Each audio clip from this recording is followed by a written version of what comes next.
लगातार ये बड़ी तस्वीर आप देख सकते हैं कि किस तरीके से, चाहे हम समाजवादी पार्टी की बात करें, कांग्रेस की बात करें, कांग्रेस की भी आप देख सकते हैं कि कांग्रेस सीतापुर, रायबरेली, इसके साथ साथ आप ये देख सकते हैं इलाहाबाद और अमेठी, ये कई बड़ी तस्वीर। आप ये रुझान, परिणाम और आंकड़े इसमें मिले जुले हैं। इसमें कुछ रुझान है, कुछ परिणाम है, कुछ आंकड़े। ये नहीं कहा जा सकता है कि ये सभी फाइनल आंकड़े, लेकिन जहां पर भारतीय जनता पार्टी ने बढ़त बना रखी है, जहां पर समाजवादी पार्टी ने बढ़त बना रखी है, जहां पर कांग्रेस ने बढ़त बना रखी है, ये वो मोटी तस्वीर अपने दर्शकों के लिए कि समझें कि ये उत्तर प्रदेश की 80 लोकसभा सीटें हैं, जहां पर लगातार कहा जा सकता है कि हर पल यहां का जो परिणाम है, आंकड़े हैं, बदलते जा रहे हैं। यहां की जो चित्र है, यहां की जो तस्वीर है, वो बदलती जा रही है। लखनऊ की बात करें, शाहजहांपुर की बात करें, फतेहपुर सीकरी बीजेपी, बागपत की बात करें, मुजफ्फरनगर की समाजवादी पार्टी, बिजनौर, नगीना, आदर्श, यानी कि चंद्रशेखर आजाद ने जीत हासिल की है।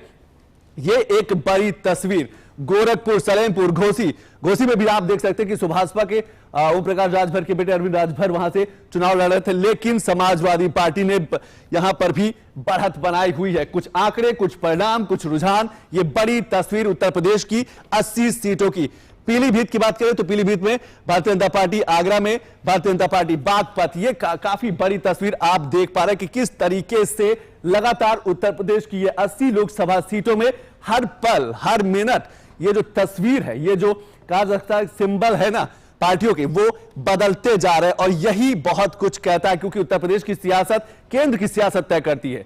देश के प्रधानमंत्री के रूप में उसको मजबूती देती, क्योंकि लोकसभा की 80 महत्वपूर्ण सीटें, और इसीलिए सभी राजनीतिक दलों की जो नजर है इन्हीं 80 लोकसभा सीटों पर रहती है। जालौन की बात करें, झांसी की बात करें, हमीरपुर, बांदा, फर्रुखाबाद, ये मिली जुली, ये कहा जा सकता है कि इस बार का चुनाव जो रहा है बेहद दिलचस्प रहा है, बेहद करीबी रहा है, टक्कर कर रहा है, और जो मामला है वो बराबरी कर रहा है। चाहे हम समाजवादी पार्टी और कांग्रेस के गठबंधन की बात करें, इस समय की एक और बड़ी खबर आ रही है, उस पर भी नजर डाल लेते हैं। इस यूपी की 5 सीटों पर बीजेपी और सपा के बीच कड़ी टक्कर, बढ़त का अंतर 7,000 से भी कम है। कुछ भी हो सकता है, बहुत ही करीबी मामला है। अलीगढ़, धरौरा, अमरोहा, फर्रुखाबाद और बांसगांव में भी चल रही है कांटे की टक्कर, यानी कि 5 ऐसी सीटें जहां पर 7,000 से भी कम की मार्जिन से, ये 7,000 से कम अंतर वाली 5 सीटों में से 3 पर बीजेपी आगे है और 2 पर समाजवादी पार्टी आगे है। हमारी सहयोगी दीप्ति शाही सिंह आ रही है और वो भी बताएंगे कि किस तरीके से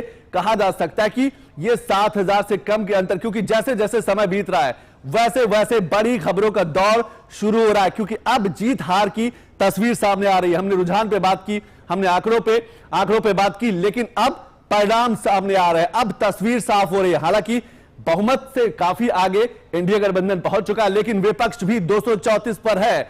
कई बड़ी बैठकों का दौर दिल्ली में चल रहा है, चाहे एनडीए गठबंधन की बात करें या फिर विपक्ष की बात करें। प्रदीप जी, किस तरीके से देखते अलीगढ़, धरौरा, अमरोहा, फर्रुखाबाद और बांसगांव में अभी कांटे की टक्कर है? देखिए, ये परिणाम बता रहे हैं कि जिस तरीके से हमारे नेता आदरणीय राहुल गांधी जी ने भारत जोड़ो यात्रा हो या भारत जोड़ो न्याय यात्रा के माध्यम से लोगों के बीच में गए और एक मुद्दे सेट हुए और मुद्दों के आधार पर इंडिया गठबंधन चुनाव के मैदान में था, लोगों के बीच में था। दूसरी तरफ वो लोग थे जो लगातार नकारात्मक राजनीति कर रहे थे। एक कुछ महत्वपूर्ण टर्निंग पॉइंट भी था इस चुनाव का, जैसे भारतीय जनता पार्टी के राष्ट्रीय अध्यक्ष द्वारा एक बयान दिया गया कि एक समय था जब हम